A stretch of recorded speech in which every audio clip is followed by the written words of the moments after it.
Good morning, everyone, and welcome to the Sunday service of Now Creations. Always a joy to welcome you, and especially always a joy to remind you that the most important possession, energy, jewel of life is the presence of the God Spirit within you, knowing that you are one with that Spirit. That's the pearl of great price. A couple of things before we begin today. First of all, I encourage you to read several times the report from our Cosmic Citizens Committee, 10 Reasons to Consider the Possibility of Beyond Human Intelligence. You can either read it from the email we sent to you, or just go to our website and click on Cosmic Citizen Committee Reports. It'll be the first one. I believe this to be extremely important. Please take the time to read it several times, as have I during this past week. Very important.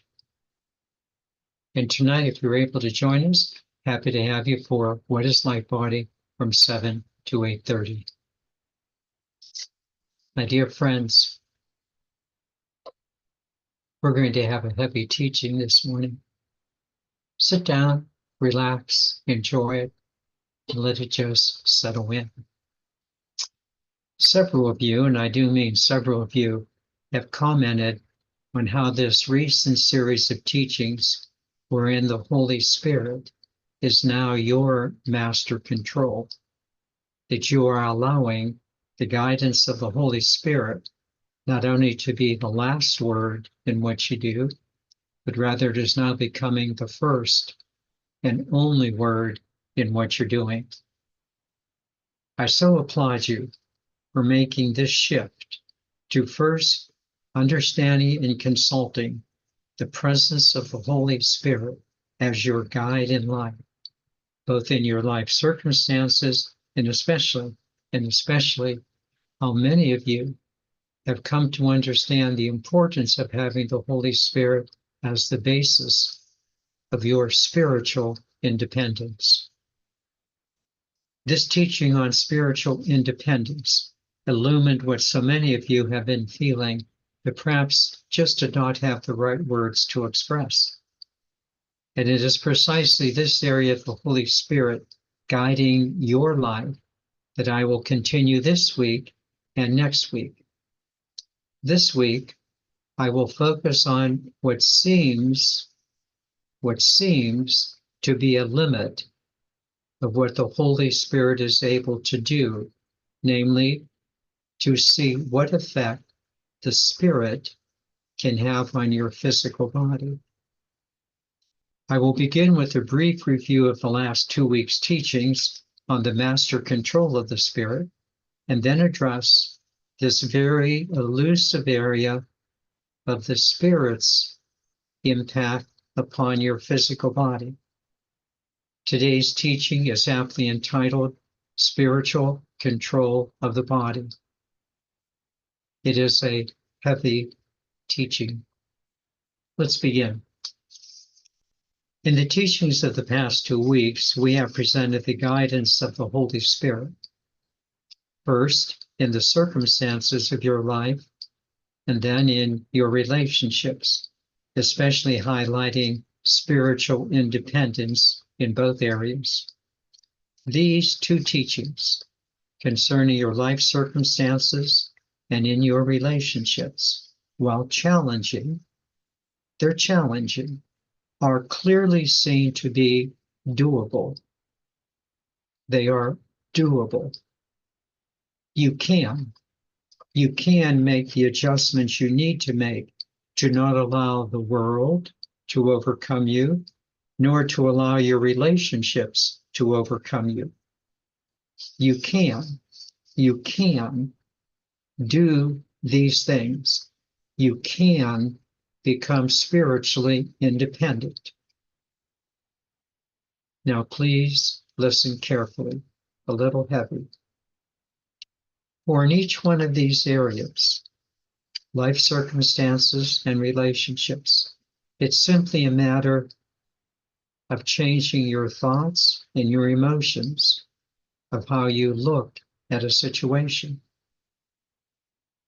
Yes, I agree that it's not always easy to change your thoughts and emotions to follow the guidance of the Holy Spirit. But I think that you would agree with me that such changes are doable. They're doable because you are in charge of your thoughts and emotions. It's just a matter of thinking differently and allowing a different set of thoughts and emotions to take over. Again, these changes in thoughts and emotions are quite doable because you are in charge of them. Such, however, does not seem to be the case when it comes to the body. Let's explore this area. While you seem pretty confident to control your thinking and emotions concerning life circumstances and relationships, attempts to spiritually control the body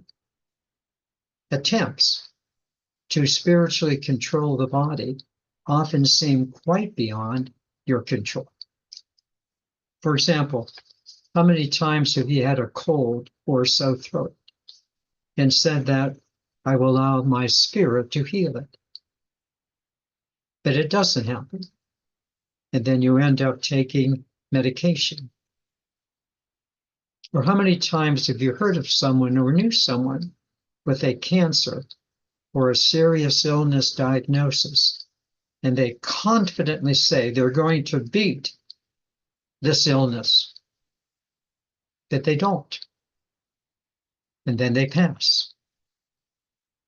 Such people are very sincere, but something seems to be lacking in these situations, an inability of the spirit to control the physical.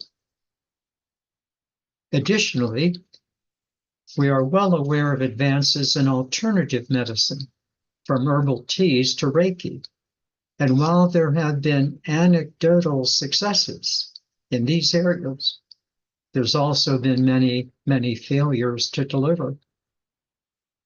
And of course, many books on alternative medicine always have a medical disclaimer right at the beginning as to their effectiveness and advise you to see a medical doctor if the condition continues. And you've all tried prayer as an intervention, with probably a lot more misses than hits. To adequately understand this area of the spirit's effect on the body, 2 lines of thought are necessary. This is very important. To adequately understand this area of the spirit's effect on the body, 2 lines of thought are necessary. And again, please listen attentively. The first line of thought. The first line of thought is that it is the soul. It is the soul that is directing the life of the individual. And the soul might have a different experience in mind than simply physically healing the body. The soul might have a different experience in mind than simply a healing of the body. So while Anita Moorjani, in her wonderful book, Dying to Be Me, received healing from her cancer, another person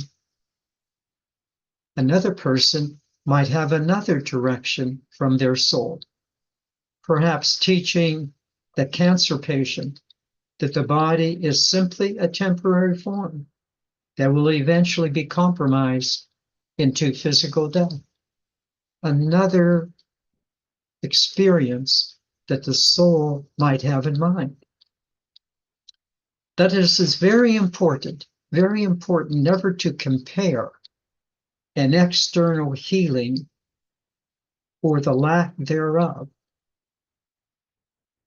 because it is the soul that is having the experience of each, and in fact might have each experience in different lifetimes.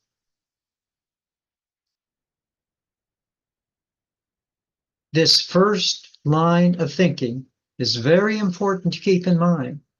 Namely, it is the soul that is directing the human experience, and thus might have a different idea in mind than physical healing in that lifetime.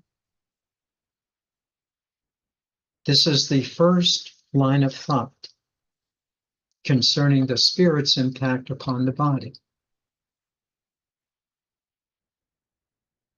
We're now ready for the second line of thought. This second line of thought concerns the possibility that the spirit can have a greater impact upon the body. And it is precisely this impact that I will now present in the remainder of this teaching. Again, please acknowledge both lines of thinking. The soul's intention, which might be a different experience than simply physical healing, and now the soul's desire to maximize the spirit's effect upon the body and to raise it to new possibilities. This is what I will pursue. So let's examine what happens when the soul allows the spirit to raise the possibility of the body's development. Please listen again to what I have just stated. Let's examine what happens when the soul allows the spirit to raise the possibility of the body's development.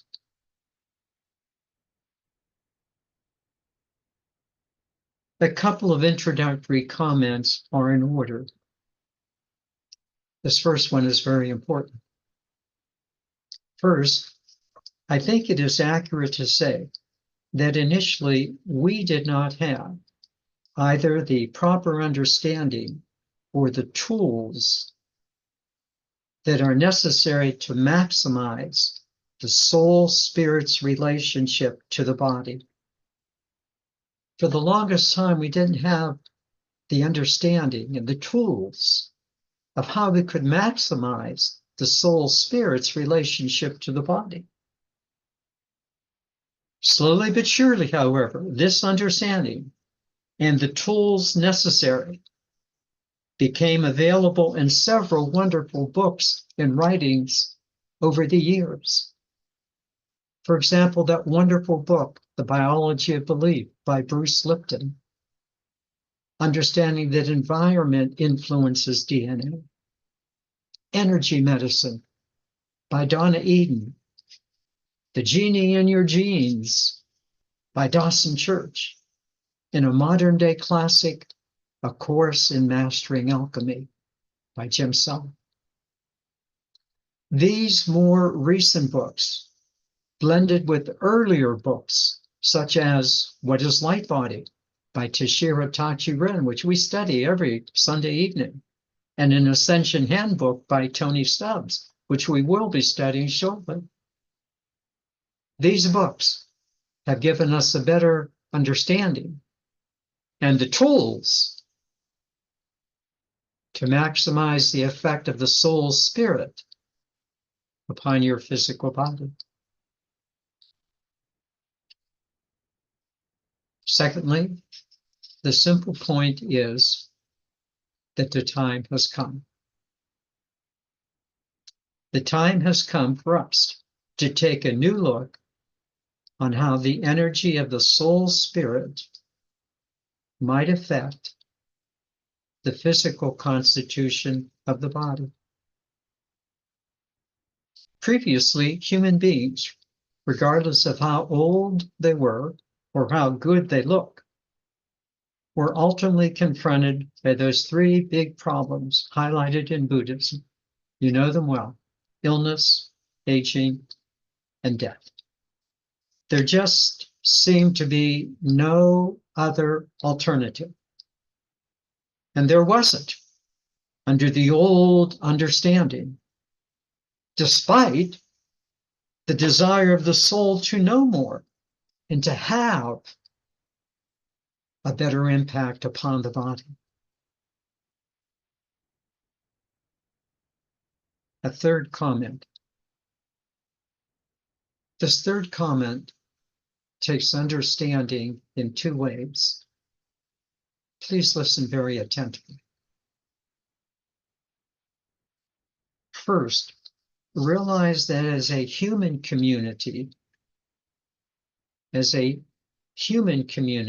collective, we are making advances for our species. Just as our present time has given us so many advancements in technology, in advanced medical practices, so our present advances in the spiritual energy's impact on the body will take time to understand and practice and develop within our species. And we are the forerunners of this new opportunity. Although we are making these present advances, we must see that these advances are not just for ourselves, but for the species as well. It's important to understand this. We're part of a species.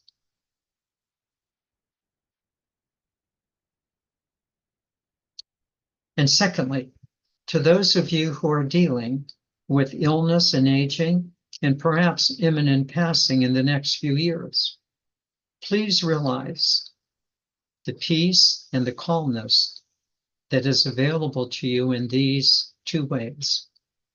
First, deal with whatever arises from your spiritual center. Understand that you are perfectly safe and secure in the eternality of your soul spirit. Please do not unnecessarily complicate your future with fear and worry. You are an eternal soul having this human experience. Know that all is in not just divine order, but in your soul's order. And might I encourage you to lovingly embrace your path, knowing that you are that eternal soul. And secondly, realize clearly, as we all must, that the goal of human life is not to live endlessly on the earth. Again, I remind you, the earth is not a retirement center.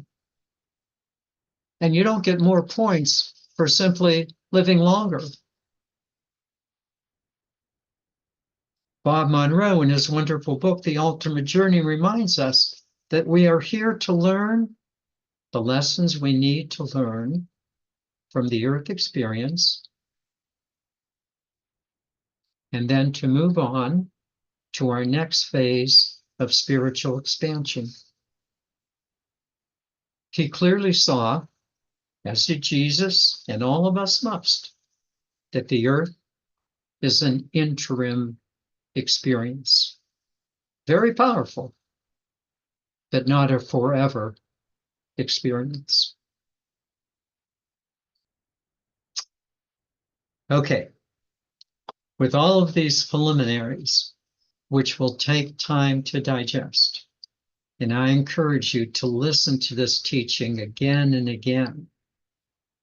Let us now proceed to what is possible to maximize the soul spirit's effect upon the physical body. This presentation is somewhat complicated, so let's unravel it one step at a time and also see how it fits in with Jesus' notion of bringing heaven to earth.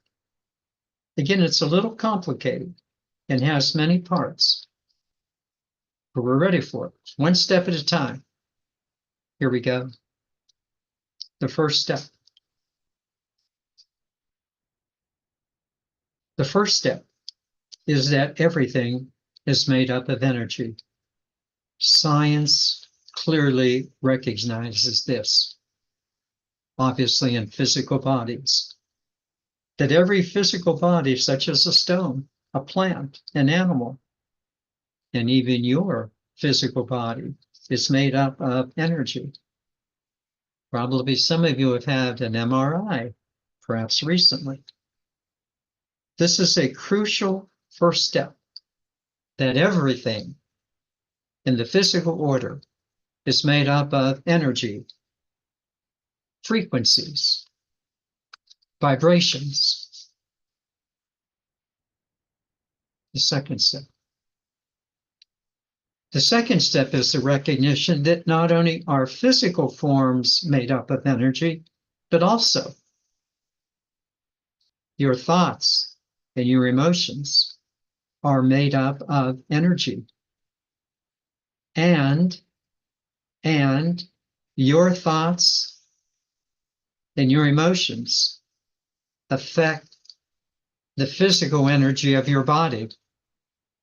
Bruce Lipton, The Biology of Belief, Dawson Church, The Genie in Your Genes, your thoughts and your emotions affect the energy of your body. This knowledge was known in previous years as the area of mind-body medicine, especially in the area of stress, how stress could affect, in a sense, you causing ulcers or backaches or neurotic conditions. But this initial area of mind-body medicine in the areas of stress continues to be helpful, especially as we then move into the third step, which is a big one. The big third step. The big third step is the realization that there is a continuum of energy from our creator source through our soul spirit, through our thoughts and emotions, and into your physical body. I'm going to say it again. This third step, the big step, is to realize the continuity of energy from our creative source through the soul spirit, through our thoughts and emotions into our bodies. One more time. There is a continuum of energy from our creating source through our soul spirit, through our thoughts and emotions into our bodies. This continuum of energy is given the name electromagnetic energy. Electromagnetic energy, which is a combination of thought, electro, and feeling, magnetic. The teaching is that each one of us is a participant in the continuum of energy. Through our soul spirit, we're part of a unified field. that our soul spirit is an extension of the creative energy itself, and not only can cleanse the old energies of the physical body, but also elevate the energy of the physical body to better integrate and reflect the God energy itself. This is what we have to know, that our soul spirit is an extension of the God energy.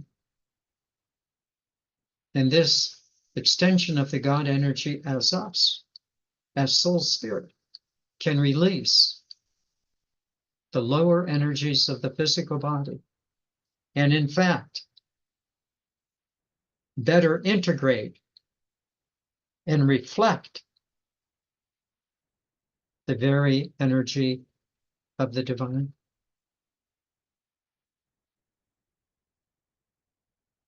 This is why the human being is called a biotransducer of the light.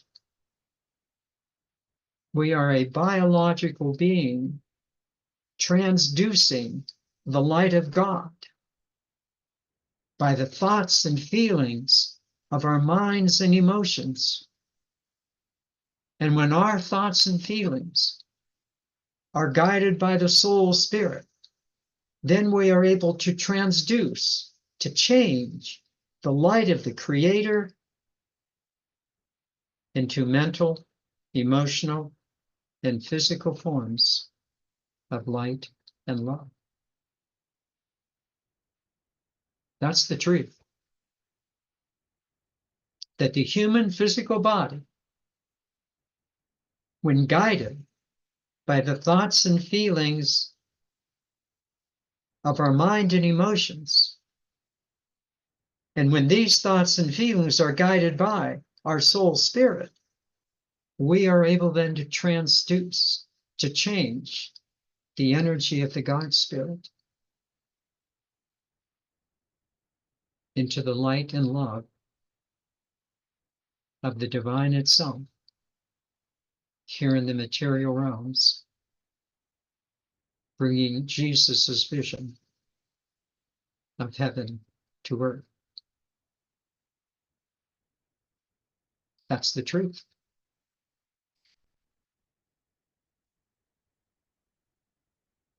The more we practice this flow of energy, the better we become at it, even to the point of, dare I say it, reversing the inevitability of illness, aging, and death, to being much more in charge of our bodies and lay them down by choice rather than by chance.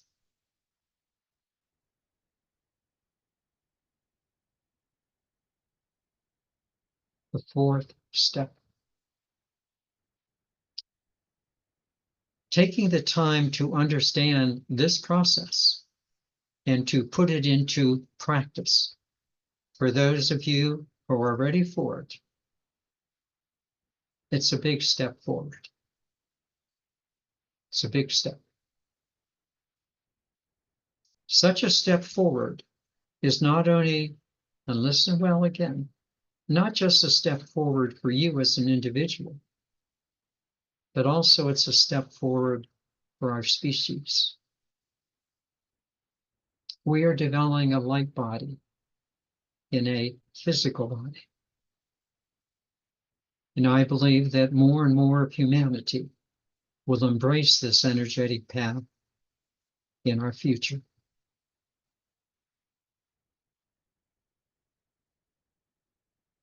We're part of a species.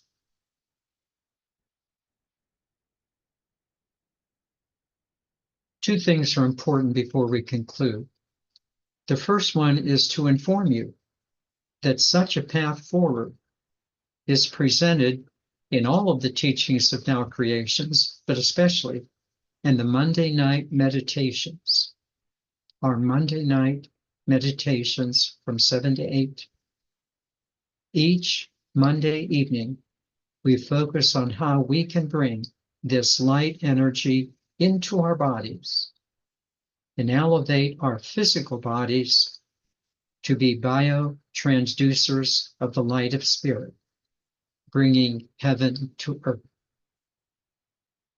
I invite you to join us. 7 to 8, every Monday night. Secondly, you know what I'm going to say. Put this energy into practice and see if it works. See if it works. Allow your soul spirit to engage your body through thoughts and emotions. See if it works. Take the time to see if you are not elevated in your spiritual response as well as your physical response. Take the time. Try it. Test it. See if it's true. In conclusion, this third area of allowing the spirit to be in control is a big one. Allow the spirit to be in control of your body through the electromagnetic energy of your thoughts and feelings. To do so is to come into spiritual mastery. Next week, we will address the fourth area of the soul spirit being in charge of itself. In the meantime, you have much to ponder in this week's teaching. Ponder it well. Listen to this teaching a few times. Ponder it well. And let's ponder it together.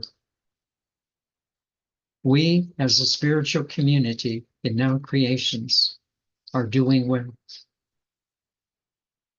for the well-being of our species.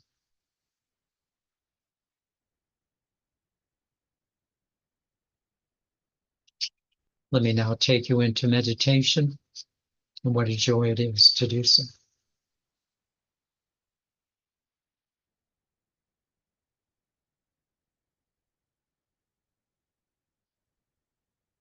Let us move nicely into the breath and allow the breath just to settle you.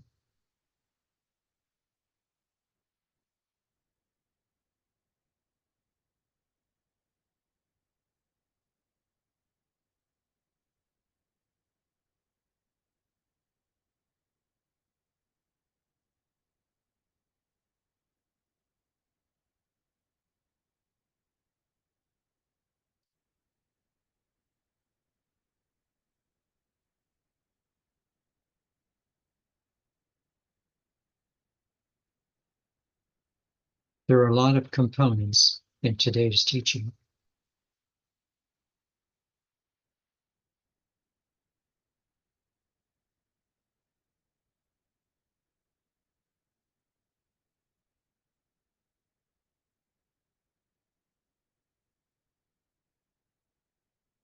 We have to keep it straight between what's good for the species and what's good for the individual. That's an important component.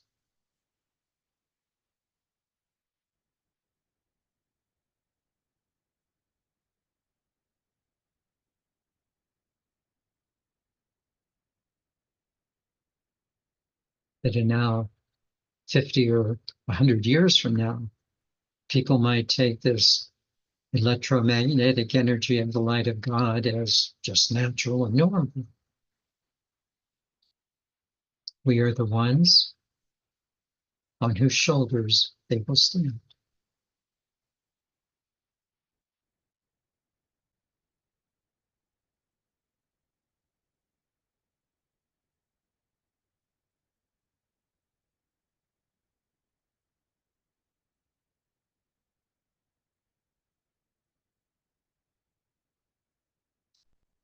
And then there's the importance of not comparing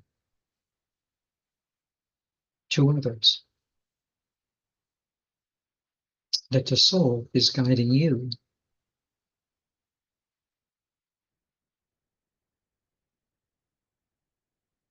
And it's very important to realize what the soul is guiding you to do, so that when you engage in a physical problem,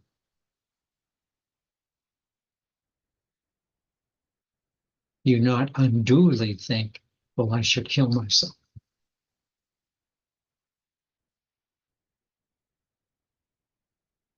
But rather be able to ask yourself the question, what is the lesson I need to learn in this situation? What is the lesson I need to learn?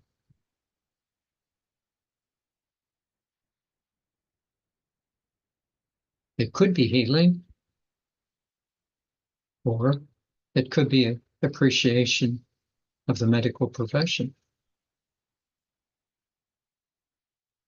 or it could go much deeper, realizing that there's more to you than your physical body.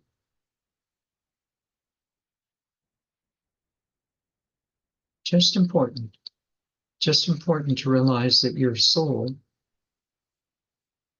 has a lesson for you. And please do not compare yourself.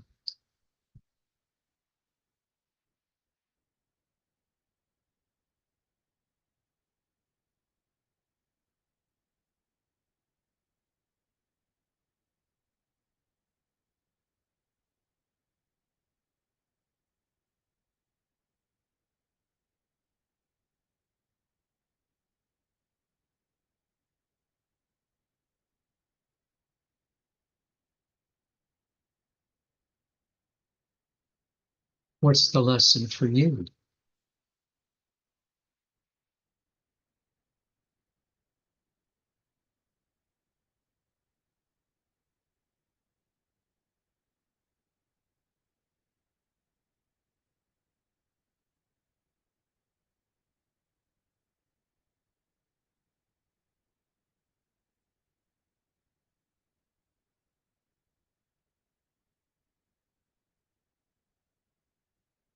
Having made these two provisions, the individual and the species, and realizing the soul might have its own experience for you.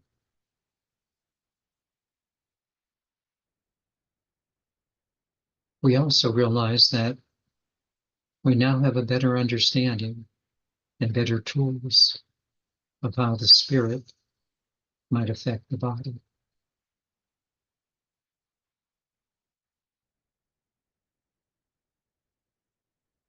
We have worked hard to have better understanding and a better utilization of the tools.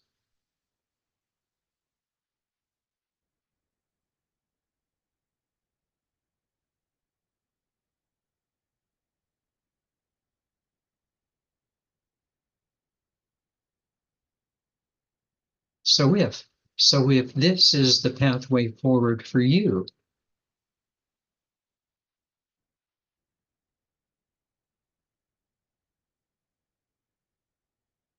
we have very clear teachings, and very clear tools to affect the spirit's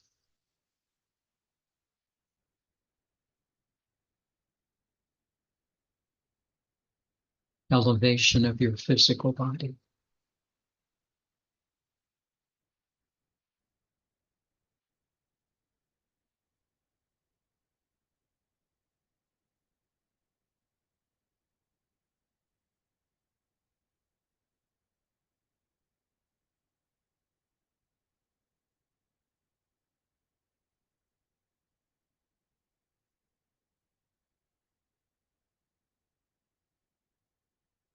Yes, it does demand time,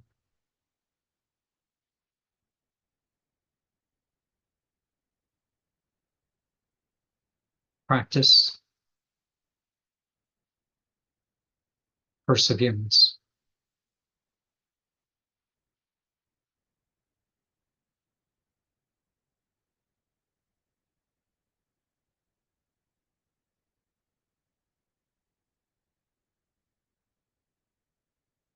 You can make 1,000 excuses for not doing it. But if you decide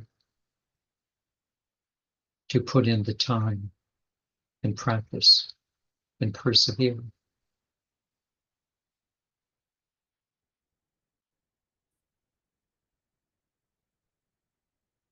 there is a pathway forward for you.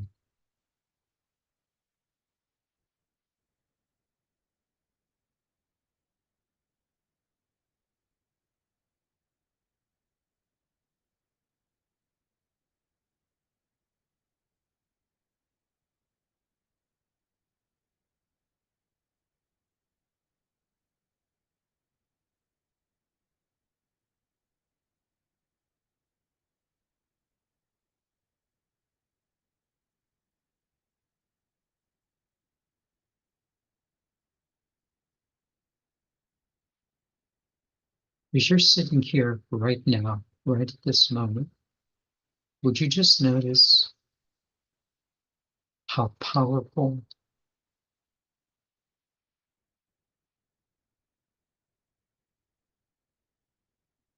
and loving you feel? Just notice how good you feel right now.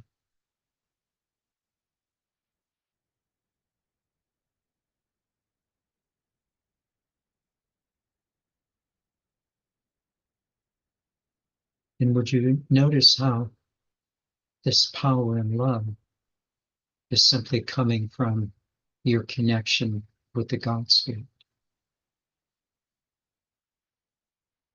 Just notice that power, that love within you.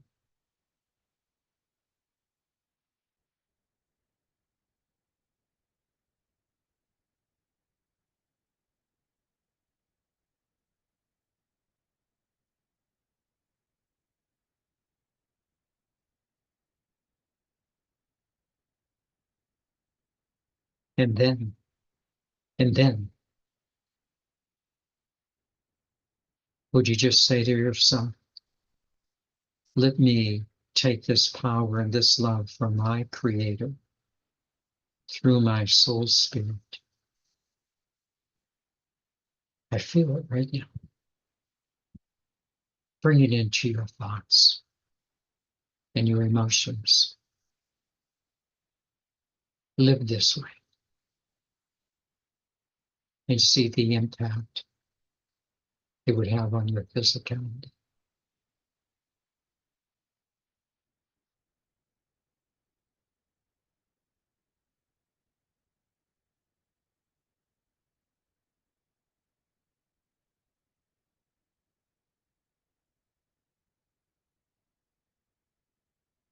Is it true that your thoughts and emotions, when generated from the love and power of the Holy Spirit, bring an energy, an electromagnetic energy for the well-being of your body?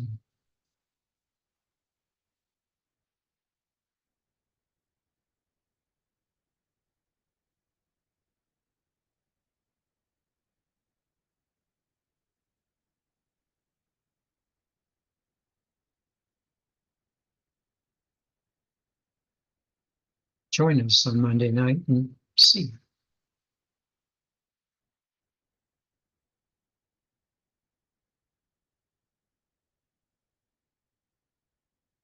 or call me if I can be helpful.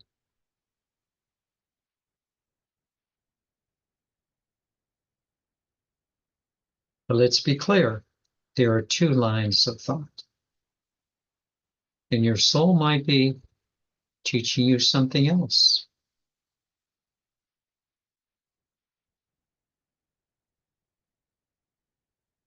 But it might be teaching the spiritual impact upon your body.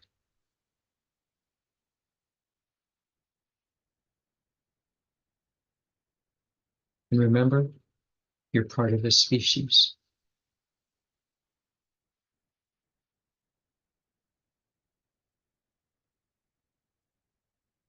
Okay. I said this was going to be a heavy teaching, and it is. Please ponder it well this week.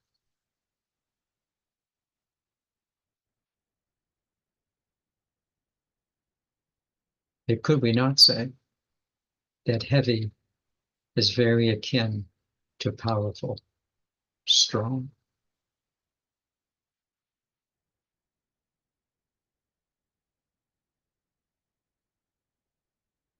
And before we breathe our eyes open, nice smile on your face. Because heavy also does not exclude loving, kind, happy.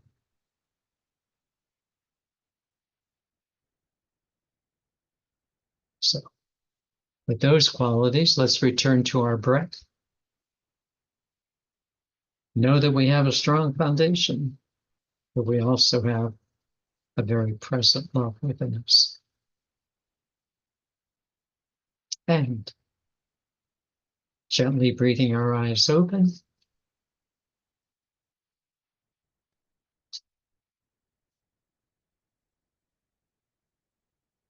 You gotta smile. You know a lot. I am an eternal being of light and love. Thus, only good can come to me, and only good can come from me. And we are eternal beings of light and love. Thus, only good can come to us, and only good can come from us. Namaste.